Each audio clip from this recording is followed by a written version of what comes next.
এখন একটা লেকে আছে। ও ভাই, তো কত সুন্দর একটা দৃশ্য, চারো সাইড গাইজ দেখেন পাহাড়, পাহাড়ের মাঝে দেখেন বরফ পরে আছে, জমা হয়ে আছে। এখানে একটা লেকটা কত সুন্দর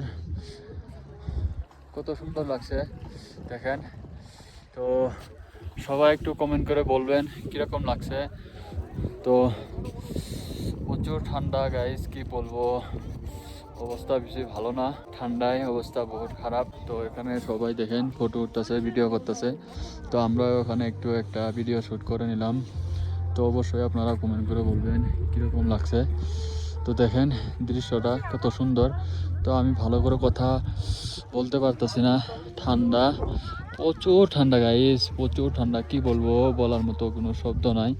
তো তার জন্য আমি আওয়াজটা একটু কথাটা আমি লাহে বলতেছি, আমার কথা বাইরে হইতেছে না। তা আপনারা বুঝতেই পারছেন, এখানে স্নো হইতাছে, বরফ পড়তেছে উপরে থেকে, বৃষ্টির মতো বরফ পড়তেছে।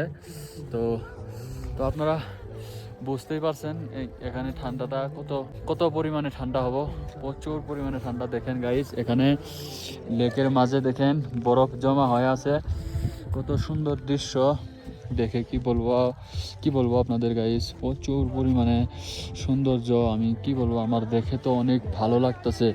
তো আপনারা অবশ্যই তাওয়াংয়ে আসবেন, লাইফে একবার হলেও আসবেন, ভিজিট করবেন, এখানকার সৌন্দর্য অনুভব করবেন। চারো সাইড দেখেন কত সুন্দর একটা পরিবেশ, ब्यूटीफुल, सो ब्यूटीफुल, क्या ही बताओ गाइस, बहुत ही खूबसूरत है। मैंने तो ऐसा नज़ारा पहले कभी भी नहीं देखा है भाई।